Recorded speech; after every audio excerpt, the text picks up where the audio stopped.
Despite the widespread mythology that the father of the American Revolution, Dr. Benjamin Franklin, was merely a womanizing tinkerer and land speculator, the reality upon closer inspection is quite different.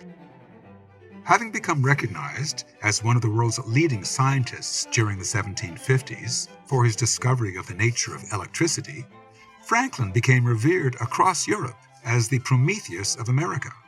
Having stolen fire from Zeus to share with mankind, Prometheus was always seen as an anti-imperial figure by lovers of freedom since the time of Aeschylus.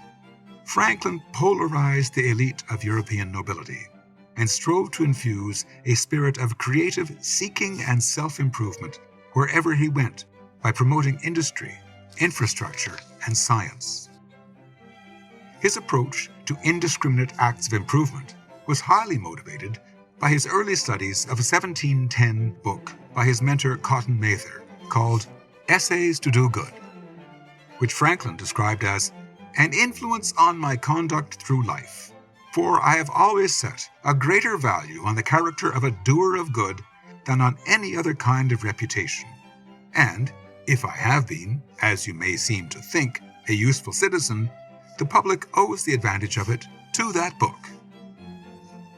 For many years, Franklin was not in favor of a full revolution, but believed that it was possible to reform the British Empire and return it back to its anti-imperial republican heritage, as exhibited by the likes of Thomas More, Erasmus, and later Robert Harley under Queen Anne's reign. It must here be kept in mind that the British had only recently been hijacked by the Venetian Party faction during the Glorious Revolution of 1688. During Franklin's lifetime, the republican spirit of Thomas More, Erasmus, and Shakespeare was still very much alive, and it was this Promethean Christian spirit that he felt could be kindled to transform the empire from a satanic hellfire club operation into something viable and in harmony with humanity's well-being. This led Franklin to transform Britain itself through his creation of the British Lunar Society, while acting representative to Britain in 1757. This group featured such scientists as Matthew Boulton, Josiah Wedgwood, James Watt, William Murdoch, and Erasmus Darwin, and uniquely drove the advancement of internal improvements such as roads, canals, bridges, steam power, sewage, etc., industrial growth, and living standards in Britain.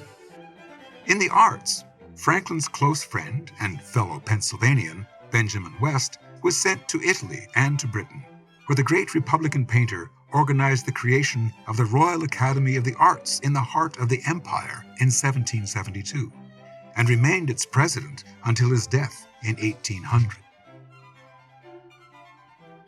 In the 13 colonies of America, Franklin created the first fire department in 1736 and the first public library in 1731, and he founded the University of Pennsylvania.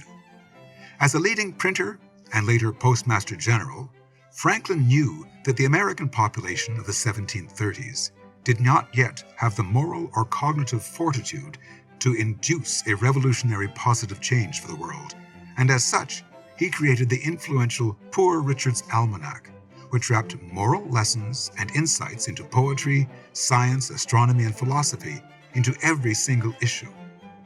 This popular journal probably did more than anything else as a mass form of cultural education to empower Americans to eventually think on a level sufficient to understand why concepts like freedom were worth dying for. Taxation without representation was merely one of 27 points enumerated in the Declaration of Independence. Franklin applied the best techniques of satirist and Republican Jonathan Swift, and wrote countless hilarious essays under pen names like Silence Dogood, Martha Careful, Richard Saunders, and Anthony Afterwit. He also followed Swift's lead as he argued against British population control in his 1751 Observations Concerning the Increase of Mankind. As early as 1729, Franklin codified a system of banking tied not to the worship of money or markets, but rather to internal improvements, which argued for the creation of colonial scrip not controlled by private central bankers. These insights would derive from his studies of Colbertist dirigism and preceded the later work by his protege Alexander Hamilton, who established the American system of political economy in his 1790-1791 reports. Most importantly, Franklin worked to coordinate an international network of collaborators among the enlightened intelligentsias of Russia, France, Germany, Prussia, Spain, and Italy, and even India and Morocco. In this way, the scientist, poet, and statesman walked in the footsteps of the great Gottfried Leibniz, who had attempted a similar grand design when Franklin was still a boy.